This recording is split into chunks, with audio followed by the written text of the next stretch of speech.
Selam arkadaşlar, kanalıma hoş geldiniz. Bugün sizlerle bir balina arkadaşımızı daha inceleyeceğiz. Yine kendisi Türk bir balina, Krallık 80'in kralı diyebiliriz.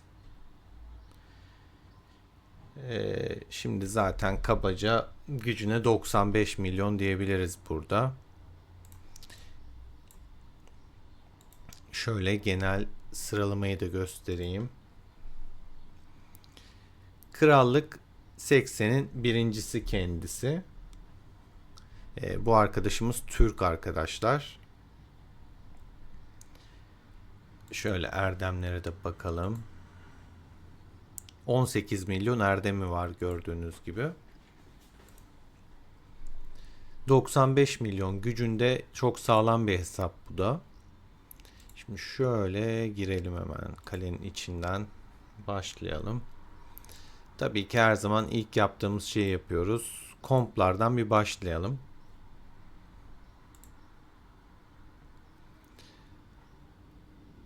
İlk kompumuz Miyamoto, yani kılıç kompu diyelim genel tabirle.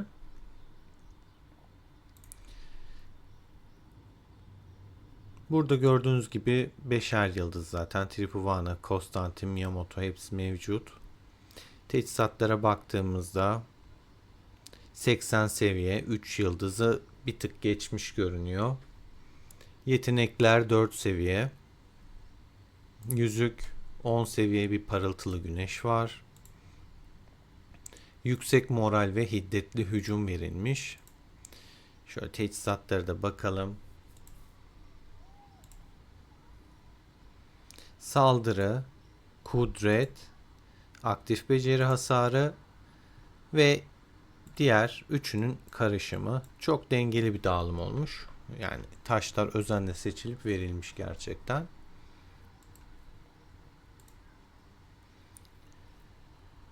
Tripuvane'ye baktığımızda onun da teçhizatları 80 seviye. 3 yıldız, 2 yıldız, 1 yıldız karışık. Yetenekler 4 seviye. Baktığımızda adil yargı, kralın kılıcı kullanılıyor. Kanala abone olmayanlar, burada kısa bir ara veriyorum. Çünkü hala arkadaşlar abone olmayan çok izleyicim var.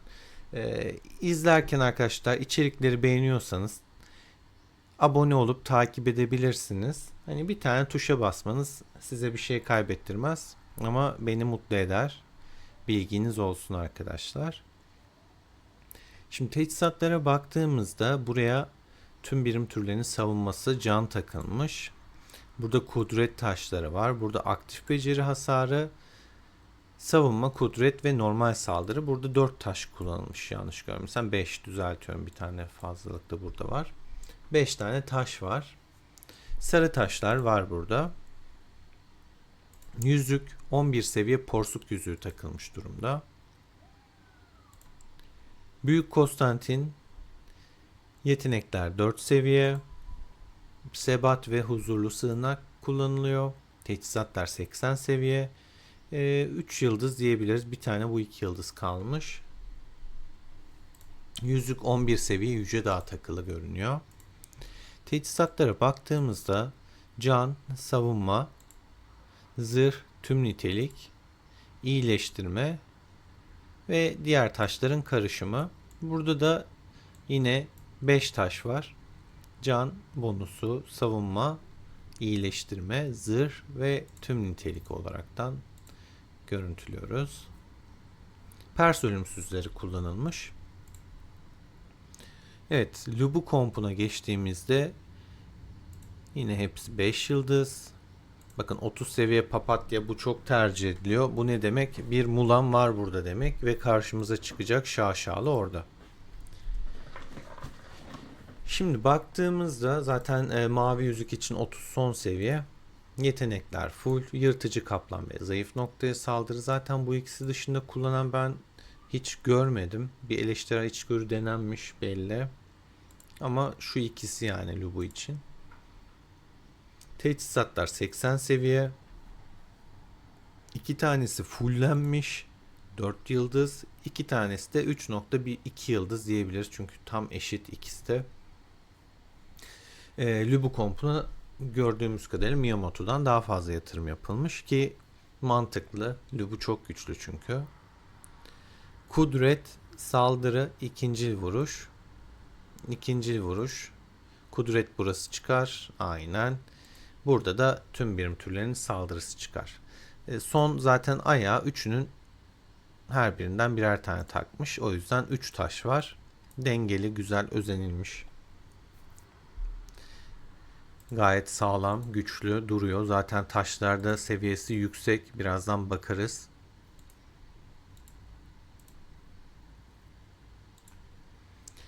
Arkasında Atilla var. Zırh delici ve eleştirel içgörü olması gerektiği gibi. Ortada Guan Yu kullananlar da aynı şekilde zırh delici ile eleştireli etkinleştirmesi gerekiyor. 20 seviye bir geyik yüzüğümüz var Atilla'da. Teçhizatlar 80 seviye. 3 yıldız diyebiliriz. Bir tek bileklik 2 yıldız. 2.1 yıldız diyelim ona da. Taşlarımız full kırmızı. Kapasite, savunma, can, tüm nitelik, ikincil vuruş. Yine diğerlerinin karışımı var burada da. Şöyle şuradan bakalım. 6 tane taş konulmuş.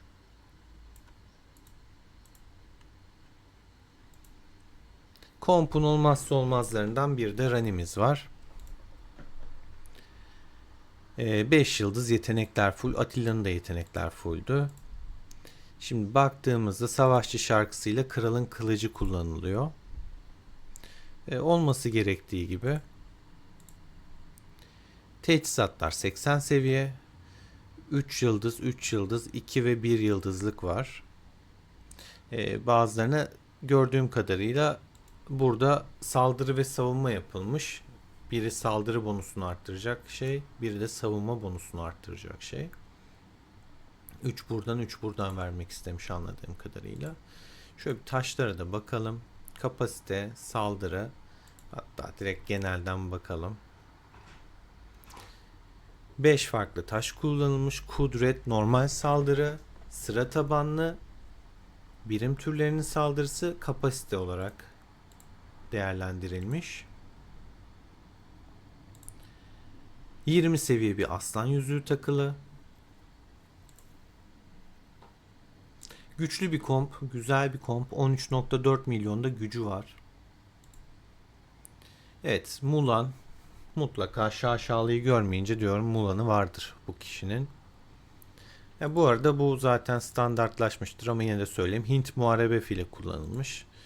Mulan'da Mısırlı araba okçusu var. Mulan, Fatih Sultan ve Bellevue komp olarak tercih edilmiş. Bu üçlü kullanılmış. 17 şaşalı takılı.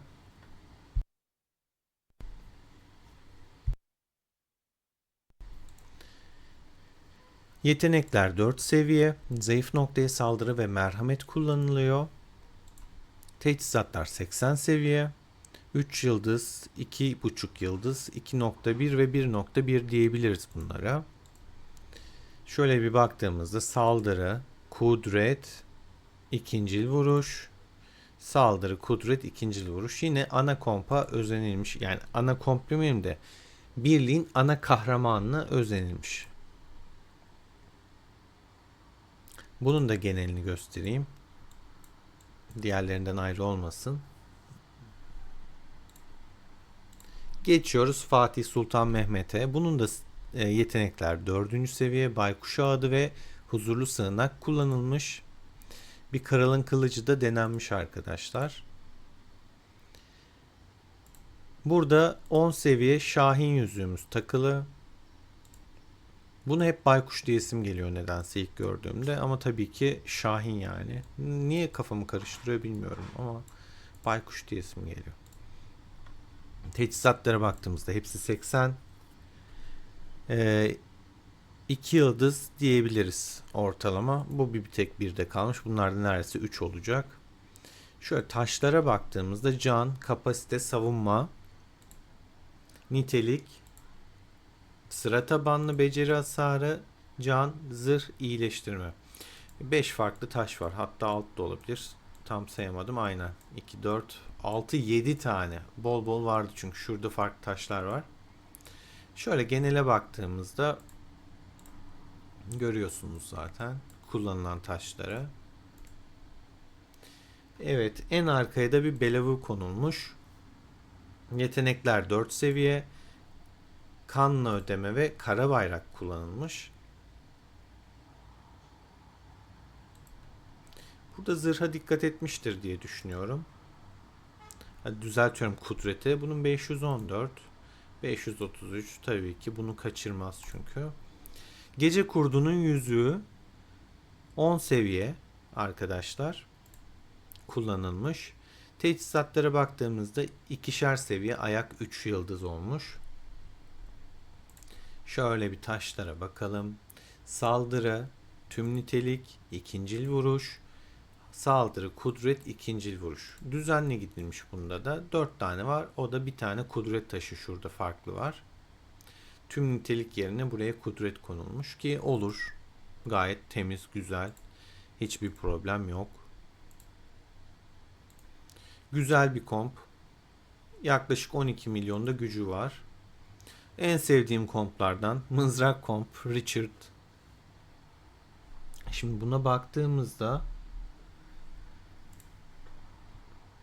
hemen şunu da söyleyeyim. İsviçreli mızraklı arkadaşlar Richard için.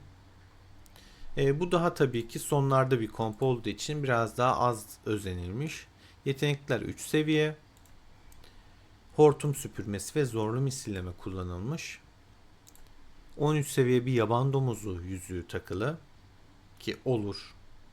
Richard'ın hasarı pasif, yeteneği pasif hasar vuruyor. Bu yüzük buna iş yapar.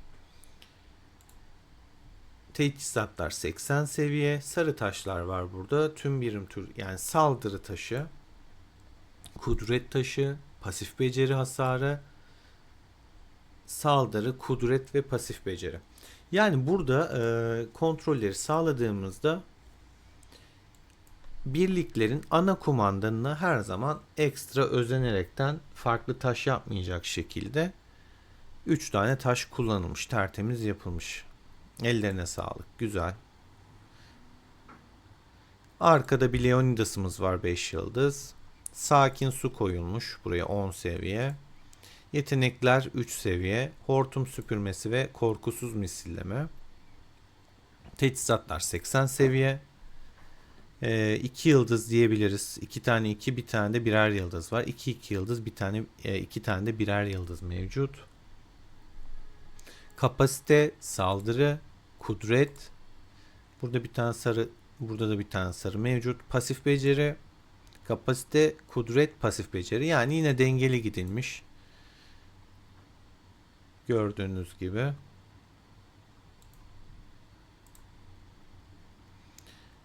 Ve kompumuzun son karakteri Mansa Musa. Burada altın yolculuk ve kralın kılıcı kullanılmış. Benim de önerdiğim kullanım bu zaten arkadaşlar. Oyunun önerdiği farklı korkusuzla öneriyor. Bilginiz olsun.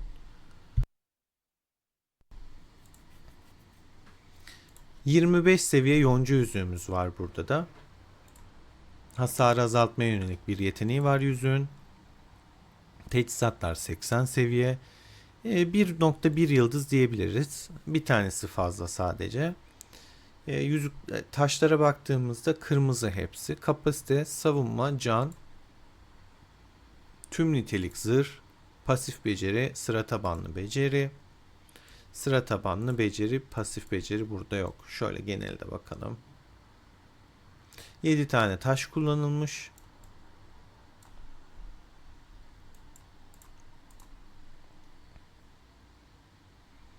Biliyorsunuz bunun da hasarlarını neden öyle olduğunu. Bu pasif zaten. Ama bir hasar vurmuyor. Ama burada bakın imza becerisi hasar vuruyor ve bu da pasif. Şöyle göstereyim. Bu da pasif. Bu sıra tabanlı arkadaşlar. O yüzden iki farklı taş gayet mantıklı kullanılabilir Musa'da. Çünkü sıra tabanlı hasar vuracak yetenek de var üstünde. Bu da yani 11 milyon diyebiliriz. Yaklaşık demeyelim artık 11 olmuş bu. Geçiyoruz son kompumuza. Burada da Ramses kompumuz mevcut. Olmazsa olmazlardan bir tane. Bu da Ramses de güzel. Çok sürekli hasar vurduğu için mesela bu ani hasar vuruyor. Bu da işte aniden patlama geliyor. Özellikle Mehmet'in verdiği buff tutarsa ihtimal çok aniden bir hasar çıkartabiliyor. Bu sürekli hasar vurduğu için güçlü bir komp.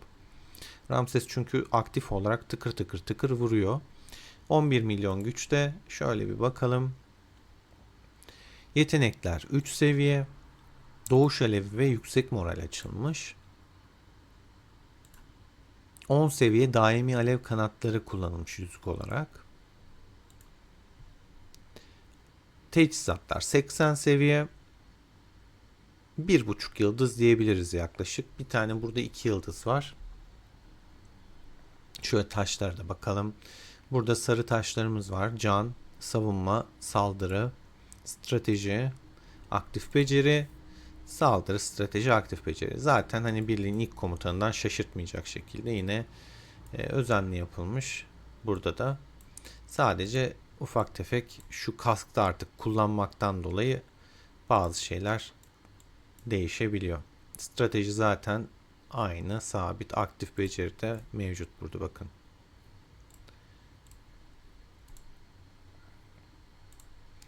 Charlemagne'de de baktığımızda yetenekler 3 seviye. Savaş taktiği ve yangın felaketi açılmış. 10 seviye bir yılan yüzüğümüz var. Teçhizatlar 80 seviye. Hani burada basitmiş gibi görüyoruz ama 5 komptan 3 15 kahramanın teçhizatı da 80 seviye. Neden balina olduğunu zaten hani 95 milyon tabii o da ayrı bir konu da. Bu teçhizatların hepsini 80 seviye yapmak da çok zor arkadaşlar. Hani yıldızlarını geçtim, şöyle her birine birer yıldız kondurmayı geçtim. Hepsini 80 basmak da çok zor. Kendisini tebrik ediyoruz. İyi yatırmış. Zaten boşuna biz de balina diye şu an hesabı incelemiyoruz. Zaten kendisi Krallık 80'inde birincisi arkadaşlar. En güçlü şu an hesabı inceliyoruz. Krallık 80'in en güçlü hesabını arkadaşlar. Kapasite, can, strateji, aktif, normal, saldırı, can, strateji. Şöyle genel olarak da bakalım. Teçhizatlarda 2 yıldız diyebiliriz. Bundakini buna verelim. Bundakini de buna verelim. Bu 2 yıldız oldu. Ve birliğin kompun son elemanı olmazsa olmazı Theodora. Yetenekler 3 seviye. Fark ettiyseniz zaten hep eşit gidiyor bakın birliklerde yetenekleri. Hani Ramses'e full yükleneyim abanayım değil, hepsine eşit sayıda gitmiş. Ölümsüz ordu ve yangın felaketi açılmış. Zambak yüzüğü kullanılmış. 20 seviye. Teçhizatlar 80. Taşlarımıza baktığımızda can, savunma, tüm nitelik, iyileştirme, savunma, zırh, iyileştirme. Şöyle de genel bakalım. Tabii şimdi düzenli komplar bunlar. İşte 11 milyon, 11 milyon, 12 milyon, 13 milyon, 12 milyon. Şöyle baktığımızda hangi kahramanlar var görelim. Bunlar kullanılanlar. Bir de kullanılmayan 5 yıldızlar olmazsa olmaz tabii, mutlaka vardır. Free'lerden Josephine 5 yıldızlı olmuş. Bunu artık zaten bu kadar zaman yapmayanı dövüyorlar.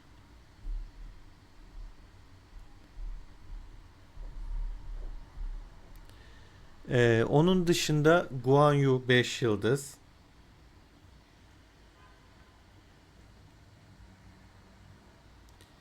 Hannibal'ımız var 5 yıldız.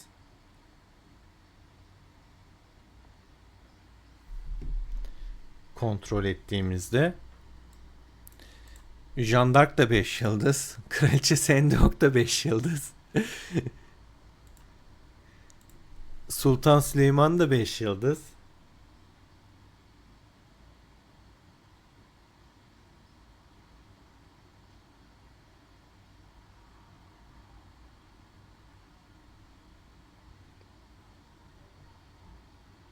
Şimdi kontrol ettiğimizde yani böyle 5-5 gideceğiz galiba. Gerçekten Cihat neler yapmışsın böyle. Hepsi 5 bunların ya. Kleopatra da 5. Bunun dışında Sezar 5. Justinian şükür artık bir tane 5 olmayan çıktı karşımıza.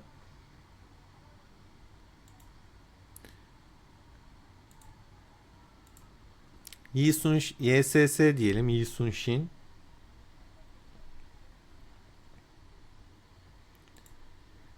Bushra 5 neredeyse. Büyük Asoka var.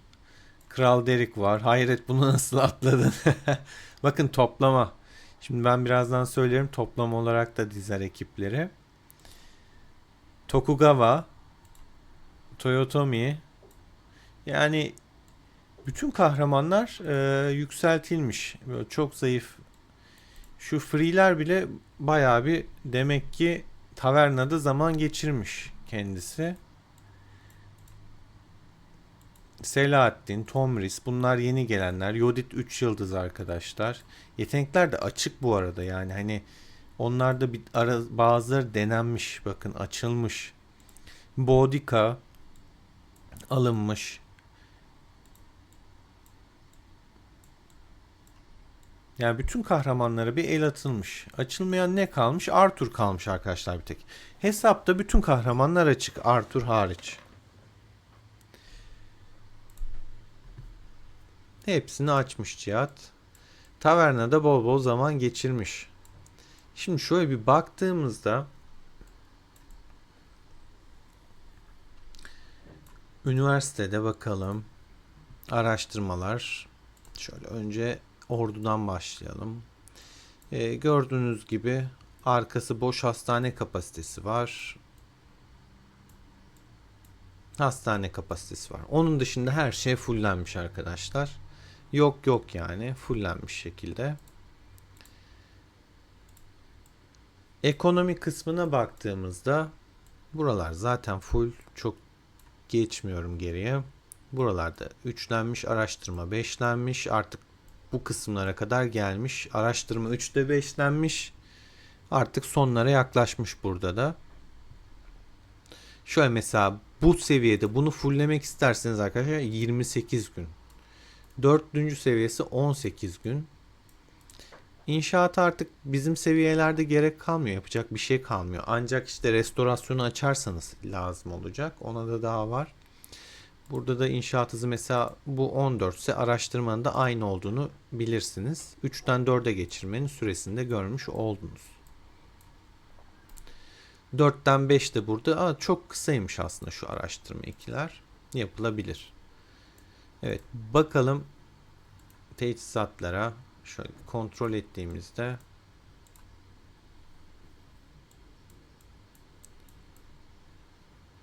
bir sürü de geliştirmek için beklenilen teçhizat mevcut. Ama bizim önem verdiğimiz mücevherlere geçelim. Birleştirden. Neyse, oradan geçerdim de şuradan geçelim.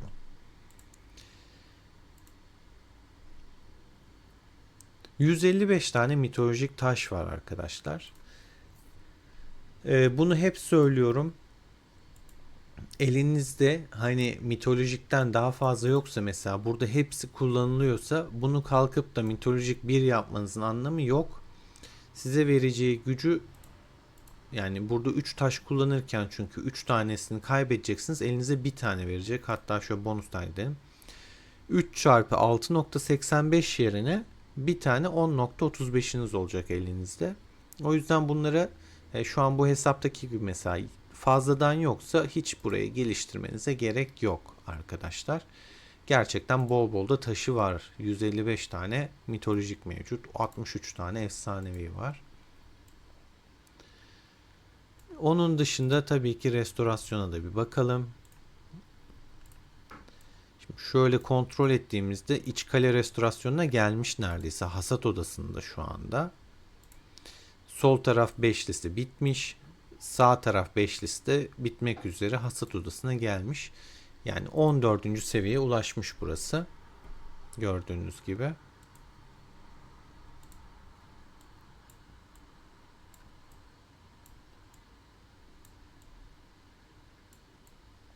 Onun dışında paralı asker yerine bir bakalım. Paralı asker. Şurada çadırımız. Şimdi birinci aşama süvari bitmiş. Kılıç bitmiş. Oka geçilmiş belli ki. Ok fullenecek. Zaten görmüştük. Mızrak kompu en zayıf komp. En son atılmış. O yüzden de zaten zayıf kalıyor. Ok da tamamlandığında hem Ramses kompu hem Mulan kompu için çok çok iyi iş yapacaktır. Aşama 2 açılmış bu arada burada bakın. Zaten hani şuradan anlıyorsunuz 88 olmuş. Aşama 2'nin açılması için 70 yeterli. O 88'e ulaşmış. Aradaki gün farkını şöyle göstereyim. Mesela buradan bir tanesi 27 gün arkadaşlar. Burada bunu full yapmak daha az. Yani aradaki farkı düşün. Ama burada %1 fark verecek. Burada mesela can %1,5 fark edecek. Yani burada yapacağınız bir seviye atlatma daha uzun görünebilir ama vereceği bonus da daha fazla. Bakın %3'ten %6'ya çıkartıyor. 34 gün ikinci seviyeler. 34 gün alıyor.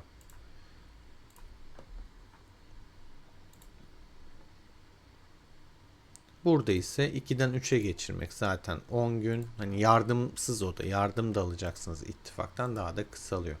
Şunu da şöyle gösterelim.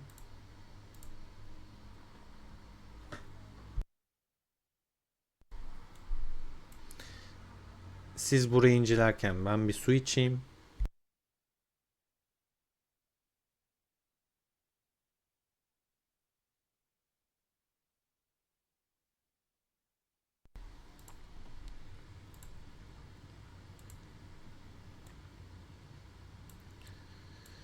Onun dışında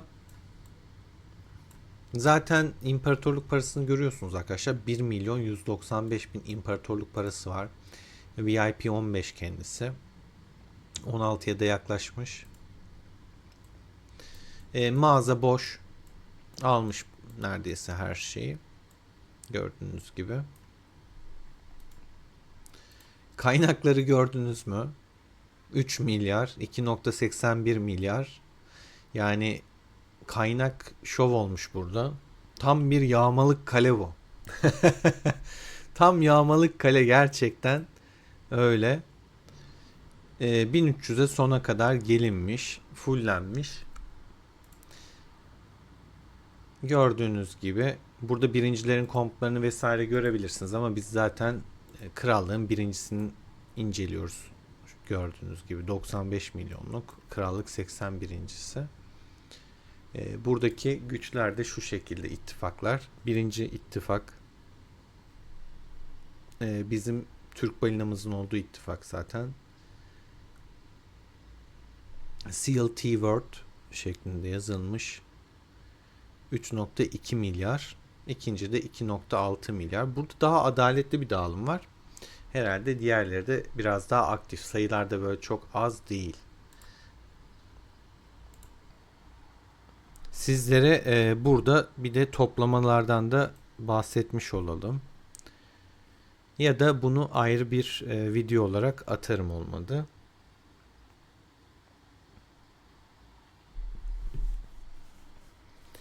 Bakalım toplayıcı neler kullanıyor. Ve buff'ları ne, oranı ne beraber inceleyelim. Toplayıcı videosu atacağım diyordum çünkü. Onu da bayağıdır zaman geçti.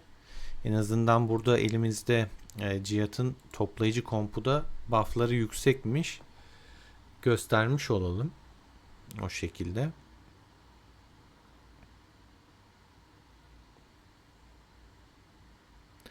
Tık tık tık tık zaten.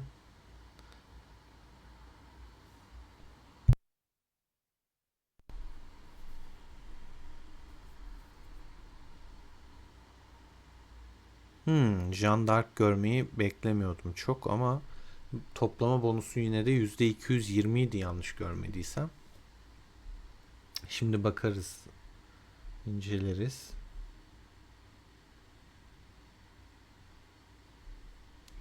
Şimdi kontrol ettiğimizde Kraliçe Dido'yu biliyorsunuz. Yeni geldi zaten. Toplama bonusu %231. Mino iyi bir toplayıcı bu arada. Bilginiz olsun. Baldası da öyle. Bakın arkadaşlar, toplayıcıda sadece yetenekler dışında şöyle yetenekleri de açayım göstereyim.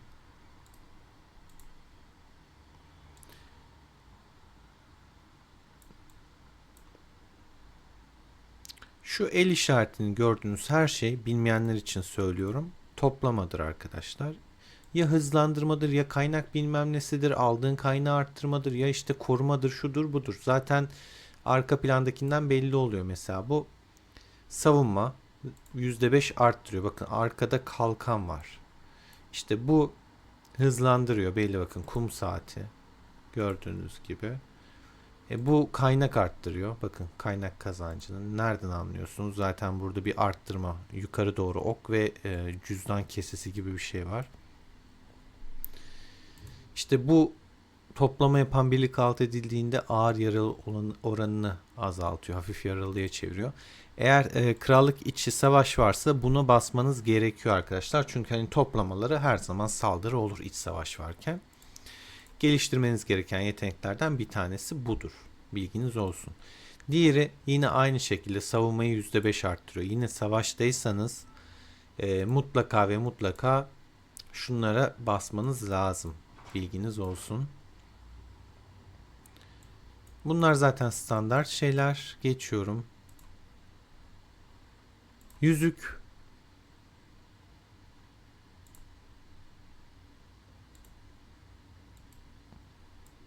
Toplama yüzüğü şu. 2 tane toplama yüzüğü var zaten. Şu da. Nerede? Heh. Bakın menekşe ve ayçiçeği.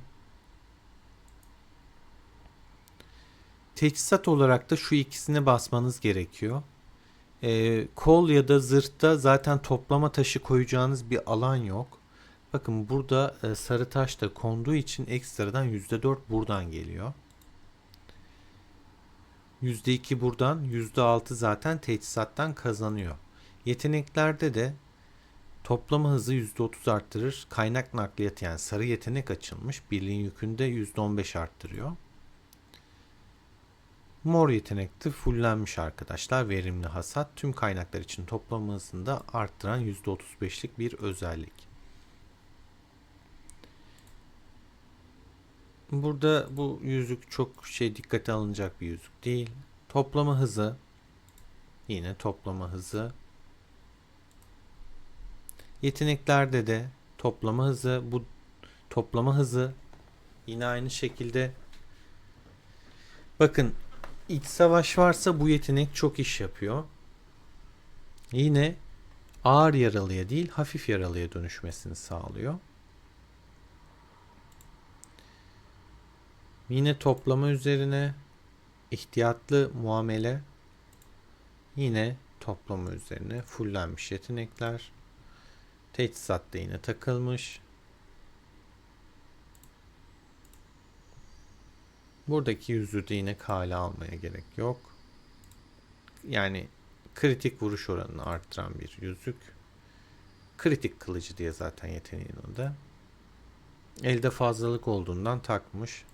Sizlerde fazlalık olmayabilir. Ancak yüzükleriniz yetiyordur. Takmazsınız.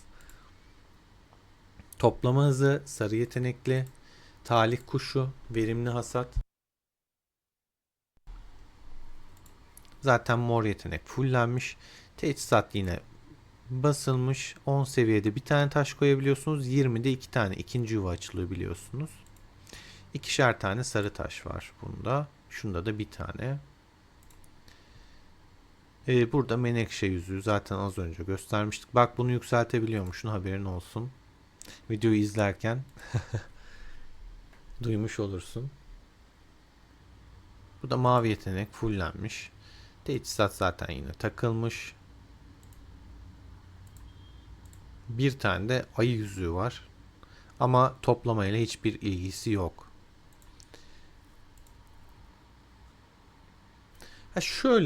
Buradan tabii ki farklı komplar denediği için belli ki yüzükler alınmış, kullanılmış.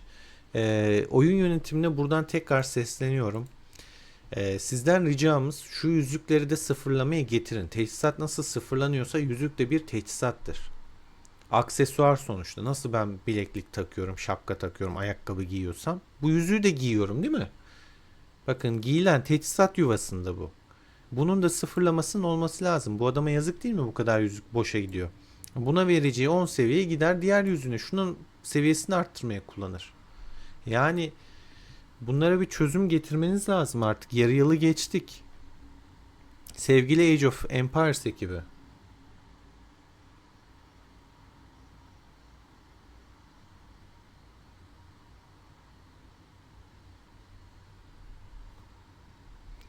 Şimdi bakalım. Kaso. Bunu seviyorum ben de. Zaten bakın toplama olarak yazıyor Kaso'da. Yeteneklere baktığımızda ihtiyatlı muamele fullenmiş. Seri toplama da full. Şapka ve ayakkabımız takılı zaten. Mor yüzük takılmış burada da. Toplama yeteneklerine baktığımızda zaten bakın toplamayla başlıyor. Toplama yazan komutan da toplama hızıyla başlıyor yetenekte. Buradan zaten bir %10 kazanıyor. Arttırıyor. Bakın görsellerin bir daha üstünden geçelim. Bakın arttırıyor hızı, kum saati. Koruyor savunma. Bakın.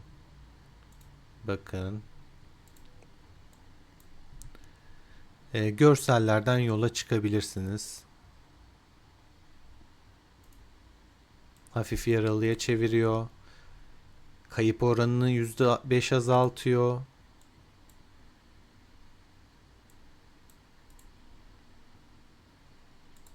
Böyle küçük küçük yani %5 az bir oran da değil.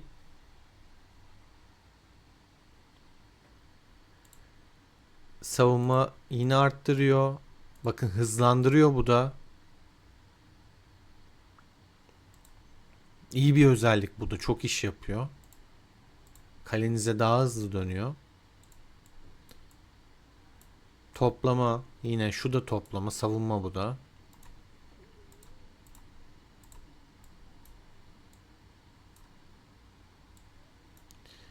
Bu şekilde arkadaşlar.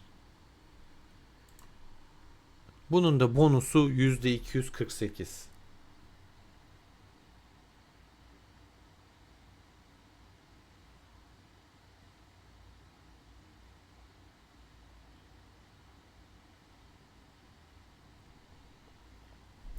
Şimdi bakalım diğerine.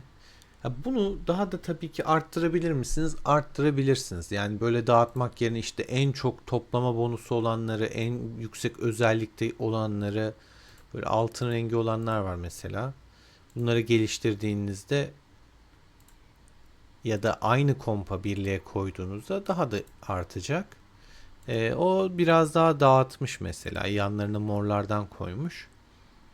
Mesela Jeanne d'Arc'ta nasıl toplamaya çevirmiş? Teçhizat koymuş. Yoksa bir özelliği yok bunun toplama ile ilgili. Ama yeteneklerden verebiliyorsunuz arkadaşlar tabii ki.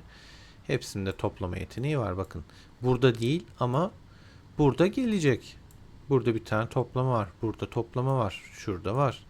Yani tercih sizin. Ama tabii ki bir toplama komutanın değil bu. Buna da yine teçhizatla yapılmış. Yani toplama teçhizatları bile teçhizata çok yatırım yapılmış bu hesapta. Şu an baktığımızda sarı, mor, mavi bunda fark etmiyor arkadaşlar. Yükseltmek için aynı şeyi istiyor sizden seviye arttırmak için. İşte 11 seviye için 110 tane şey istiyor. 12 için 120 tane falan. Bayağı şey harcanmış buraya. Dövme kiti. Ciddi yatırım yapılmış. Burada yetenek zaten toplama yetenekleri belli. Ha, bunun yanında kaynak nakliyatı da açılabilir arkadaşlar. Bilginiz olsun. Bu da bir yatırımdır ama bunu fulllemek yerine bakın. %15 arttıracakken bunu fulllemek daha kolay, %35 arttıracak. Yani şuna yapacağınız yatırım yerine şunu yapmak daha mantıklı. O yüzden mor var. Hani merak edenler, ya abi 2 tane sarı var, neden ikisi de açık değil derseniz, adam morları fulllemiş. Sen şimdi burada sarıyı fulllemekle uğraşana kadar sarıyı fullleyip toplamak için harcamazsın yani şeyini, parşömenini şuradaki. Ne yaparsın? Bunu ana komplarına harcarsın. Neyse, zaten 2 tane yapılmayacak arkadaşlar. 2 tane olanlarda da bir tane yapacaksınız. Bir tane de mor yapacaksınız. 2 tanenin bir anlamı yok, bilginiz olsun. Artık onu krakenler yapar. Ne yapar? Çok fazla parşömeni vardır, artık harcayamayacaktır. Gider bunu geliştirir o zaman.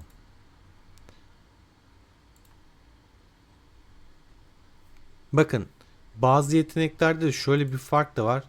Bunun hiç gelişmemiş hali toplama hızını %30 arttırıyor. Bunun full hali %35 arttırıyor.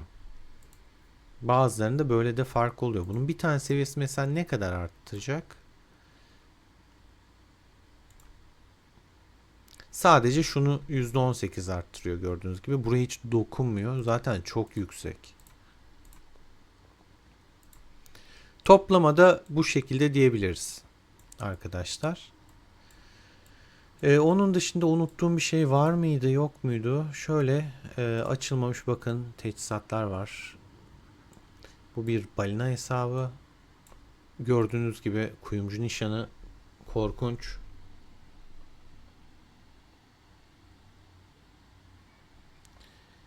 Şimdi bu hesap oyunun en başlarında çok hata yapıp gelişen bir hesap. Ona rağmen sonradan çok güzel toplamış, derlemiş. Kaynak zaten ana kasasında çok ciddi kaynak var yani. Çılgın gibi toplama yapmış. Bizim özel kaynak sandığı atıyorum 1,5 milyar. Adamın sadece odunu 2,8 milyar. Hızlandırmaları görüyorsunuz zaten. 505 gün var. Bu hesabın sahibi arkadaşlar hatalardan sonra yayını izleye izleye daha çok özen gösterip hesabı geliştirmiş. O zaman biraz yatırım yapmaya başlamış. Hesabı gördüğünüz gibi zaten toplamaya da bayağı bir yatırım yapılmış. Teçhizatları gördüğünüz, hani çok dövme kiti harcanmış. Onları toplasanız, ama şu da var. Zaten ana kompların da dövme kitine ihtiyacı yok. Çünkü hepsi 80'di teçhizatlar. Öyle de bir olay var. Dövme kitine çok yatırım yapılmış bu hesapta. Etkinliklerde sadece harcıyor Cihat hızlarını. O sayede işte birinciliktir, ikinciliktir kovalayaraktan ilerliyor. Şöyle mesela burada kafaları da gösterelim. 476 tane kafa duruyor arkadaşlar. Gördüğünüz gibi. Akıllı yatırım diyebiliriz yani bu hesap için. Nasıl ilerlenmiş? Akıllı yatırımlar yaparak ilerlenmiş. Araştırma zaten ekonomi neredeyse fullenecek. Restorasyonu gösterdik. Her şeye baktık. Şu an böyle geziniyorum. Aklıma bir şey gelir diye böyle bakınıyorum. Bütün detayları anlattım sizlere. Buradan kendisine selam olsun. 95 milyonda hayırlı uğurlu olsun diyelim. Zaten 80'in birincisi kendisi. Daha nicelerini görmek üzere. Kanala abone olup beğenmeyi unutmayın. Bu serileri seviyorsanız arkadaşlar, devamının gelmesini istiyorsanız yorumlarda buluşalım. Destekleriniz kıymetli. Kendinize iyi bakın. Hoşça kalın.